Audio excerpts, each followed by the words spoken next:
Hello everyone, welcome to the Power BI course. Today we are going to talk about how to get a data from folder and what are the features to getting a data from folder. Okay, so let's get started. I have a folder here which has two text files in it of monthly sales. So January sales and February sales of 2011. Okay, so we are going to use this data for this video. Now let me mention here that whenever you pull the data from folder, you have to have only the files which you are going to use to get the data, and those all files are should be identical in terms of their format. So in this case text files, and by column names and by column numbers. Okay, so let's go back to the Power BI desktop screen, and I'm going to pull the data from the folder. So I'm going to go this data tab and get data, and there is no folder here in common data source, so I'm going to click on more, and I'm going to click on folder and connect. Okay. So it is asking me a folder path. You can browse as well, but I'm going to paste it. So I'm going to paste it and click OK.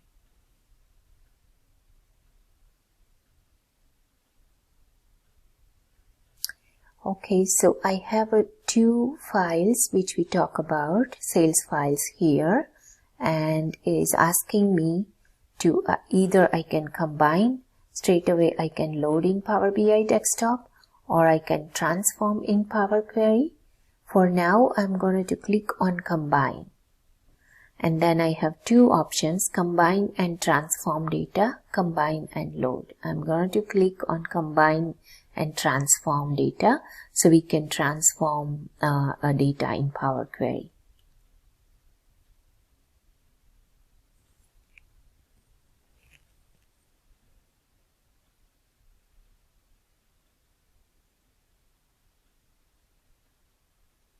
Okay, so here we have a 200 rows preview of data, and I'm going to click OK.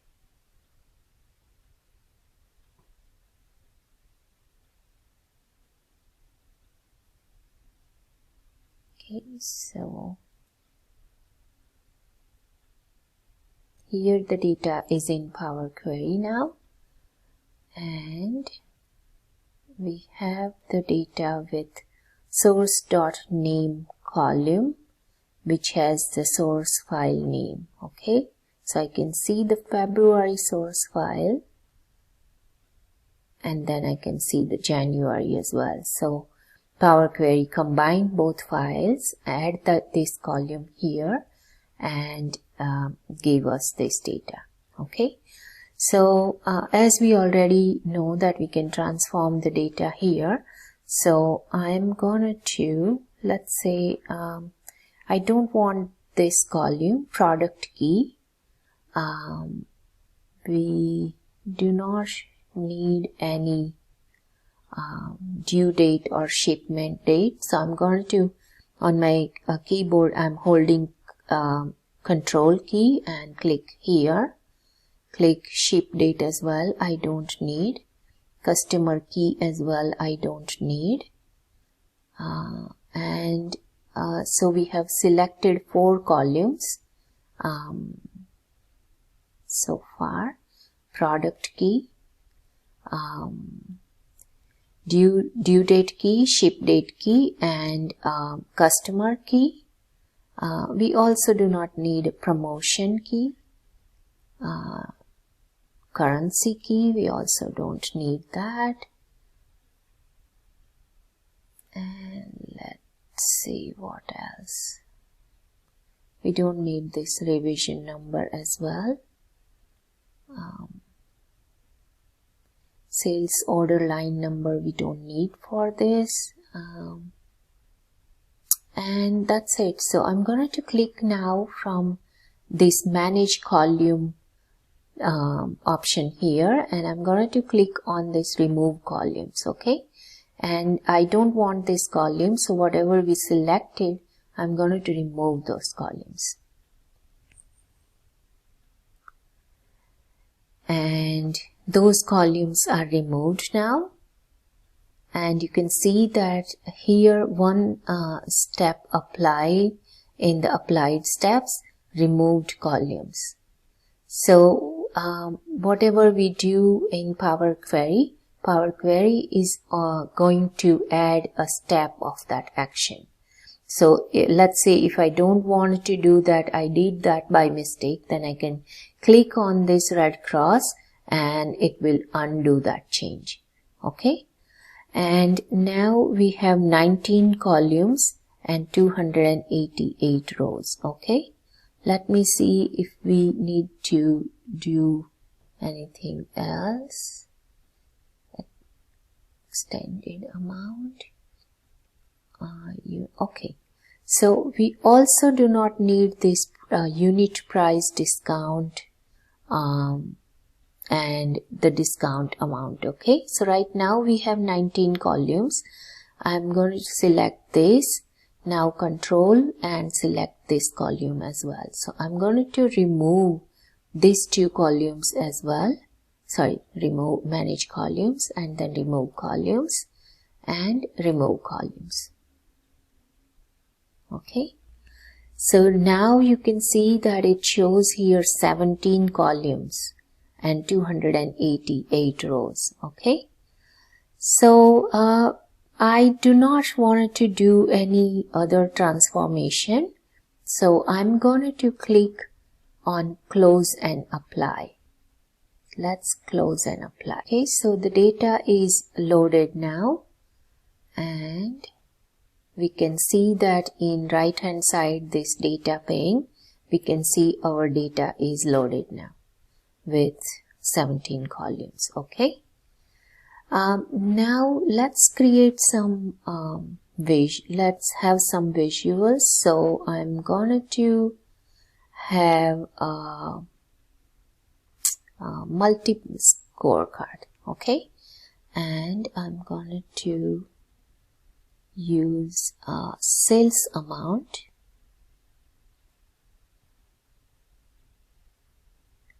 and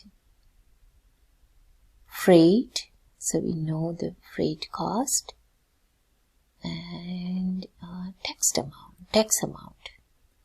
Let's see that. Okay, so all this shows here, and we can make maybe some formatting like call out values, so we can increase the size. Okay, so that, and so if you click on this format your visual, beside this usual visual logo, and you can do the formatting. So right now I'm only just increasing the size of the font so we can see clearly. Okay, and let's go back here, and I'm going to take this pie chart. Okay, so on that visual, so we have now one visual, okay, which shows total sum of the sales and freight and sum of the tax amount as well.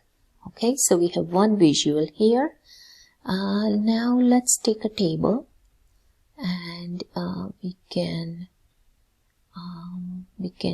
put it sales amount. Okay,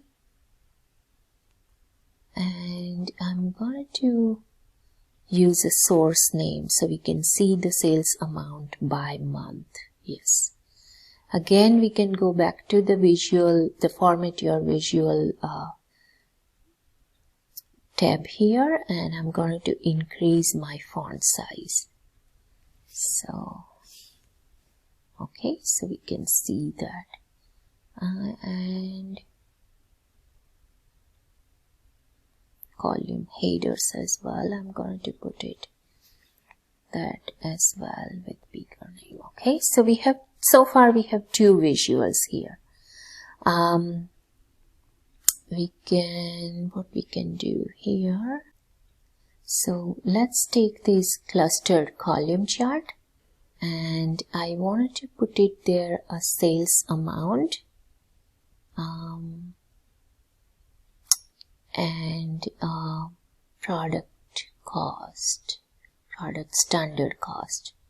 Okay, and I'm going to put it the source name under x-axis. Okay, so we have January and February sales and product standard cost here. Okay, so now I have a third file as well of the sales of month of March. So I'm going to put it that in a folder. So I have this file here and in a different folder. I am going to put it that file here on the same. And we come back to the Power BI screen here, and if we refresh it, let's see what happens.